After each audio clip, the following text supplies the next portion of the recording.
quis trazer para vocês os principais benefícios de se ter, de promover a consciência corporal, de conhecer os limites do seu corpo.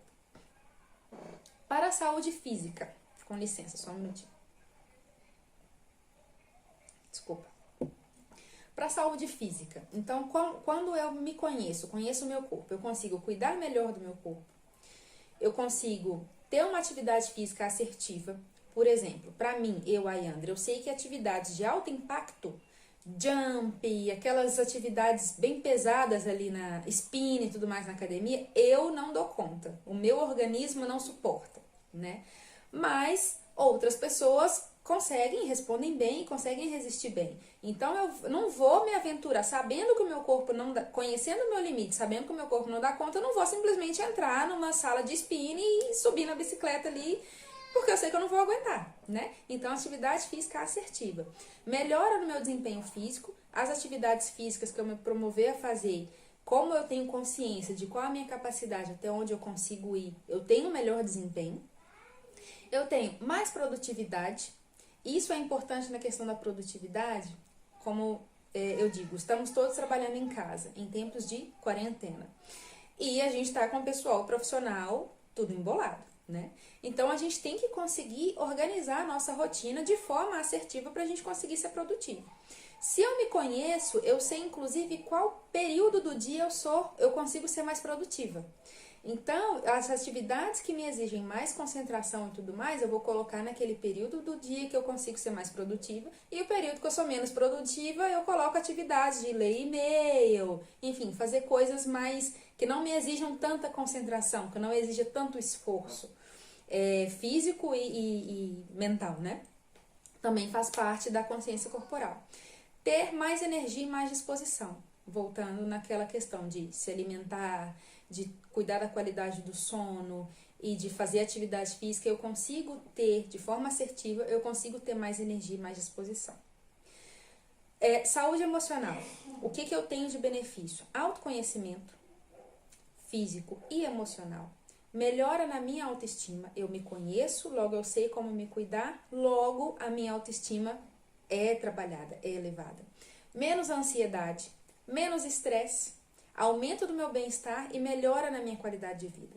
Então, isso aqui são só alguns dos benefícios, a gente poderia citar muito mais. Alguns dos benefícios que a gente tem por se conhecer, conhecer o próprio corpo, conhecer o próprio limite e trabalhar de forma assertiva, desenvolver aquilo que a gente tem de bom, aquilo que a gente tem de melhor. Então, na prática, né, o que é essa consciência corporal? Como que eu vou adquirir essa abençoada dessa consciência corporal? Então, observa vocês aí, como vocês estão sentados, como que a sua coluna está apoiada, como que seus pés estão apoiados, como suas pernas estão cruzadas, seu pé está apoiado no chão, está apoiado em algum lugar elevado. Então, observa como está a sua cabeça, como está a sua postura. Espero que esteja todo mundo com a postura ereta, tá? Como você se levanta? Vou levantar da cadeira, vou levantar da cama de manhã. Como você se levanta? Você simplesmente pega e levanta de uma vez? Você vira de lado para depois levantar? Você senta na cama, espreguiça, estica? Eu sou dessas. Senta na cama, espreguiça, estica para depois levantar? Isso daí é a consciência corporal no dia a dia, na prática. E já começa quando você levanta já. Como que é a sua postura no dia a dia, como eu falei? A gente está trabalhando e tudo mais. Está sentado, encurvado? Está solta na cadeira? Está totalmente sem apoio, sem ergonomia nenhuma? Como que é essa postura no dia a dia? No final do dia, qual parte que grita mais? A lombar ou a cervical? Como você pisa? O microfone tá... Acho que o microfone tá ficando escondido aqui. Como que você pisa? É uma coisa...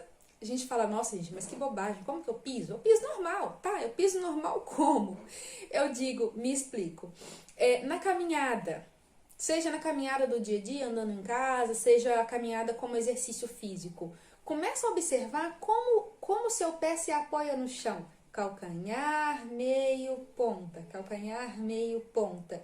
E você, observando isso, você consegue corrigir, inclusive, a sua postura. Eu tô pisando com o meu pé todo pra fora, eu tô pisando de qualquer jeito. E como que eu tô caminhando? Como que é o meu caminhar? né? Observar o caminhar, coisas pequenas, não é coisa grandiosa. Observar o meu caminhar, observar a forma como eu sento, como eu levanto, como eu deito, são coisas pequenas que a gente começa a promover a consciência corporal e, de novo, a gente consegue se cuidar mais. E falando sobre atividades que promovem a consciência corporal, aqui falando de atividades físicas, tá? Então eu citei o exemplo de desenvolver a consciência corporal em casa, né? Como eu disse, o exemplo da vassoura, por exemplo, o exemplo de abaixar para pegar um balde. Então, tudo que vai fazer em casa, observa como está o seu abdômen, como está a sua postura, como você está firmando o seu ombro, a sua coluna e tudo mais, né? O abdômen contraído, ele protege as costas. Ele serve para isso, tanto para proteger os órgãos internos, quanto para proteger as costas. Então, se você consegue fazer atividade tendo o seu abdômen bem contraído, você preserva a sua lombar, ok? Atividades, então, que promovam concentração são excelentes para desenvolver a consciência corporal. Meditação, mindfulness, alongamento, yoga, o RPG, que é uma atividade de reeducação postural, e o pilates. Essas atividades que eu citei são atividades que fazem a gente focar na respiração. E a respiração é a principal fonte da boa postura, vamos dizer assim, né? Principalmente o yoga e o mindfulness trabalham muito a respiração. Só um parênteses que eu queria fazer aqui, a diferença entre meditação e mindfulness.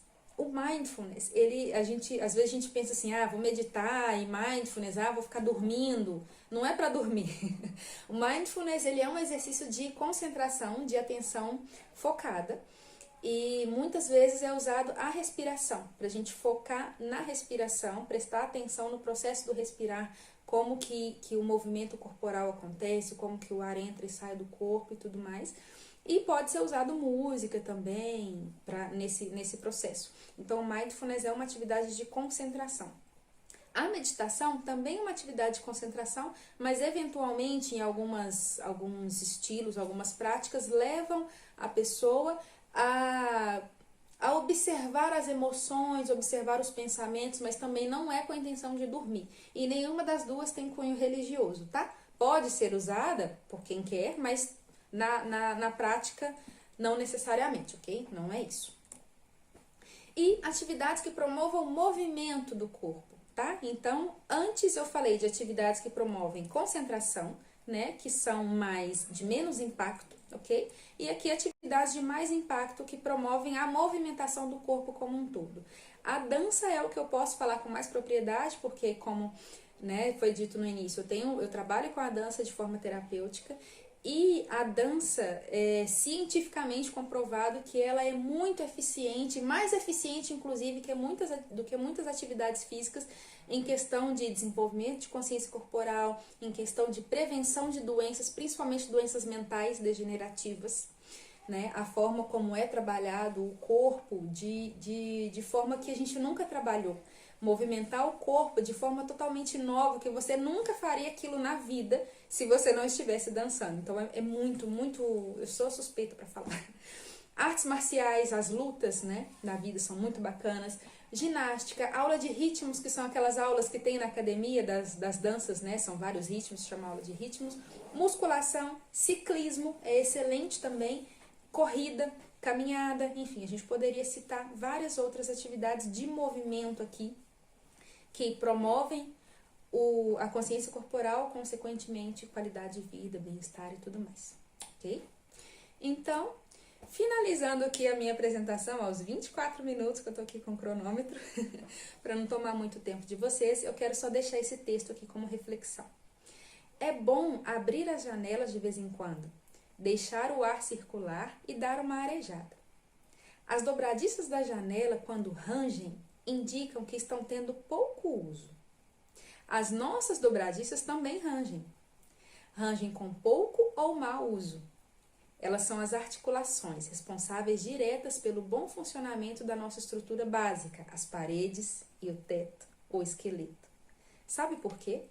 Porque as articulações possuem sensores, receptores sensíveis que informam ao cérebro como estão agindo e o que é preciso fazer para mover ossos, músculos e tecidos.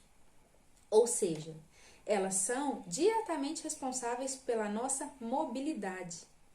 E onde não há movimento, não há vida. Onde não há movimento, não há vida, não há pulsação, não há processo se construindo e se desconstruindo continuamente. É preciso pôr óleo nessas dobradiças de vez em quando, para restituir-lhes a flexibilidade. Não é preciso tomar injeções de lubrificantes, basta mover-se.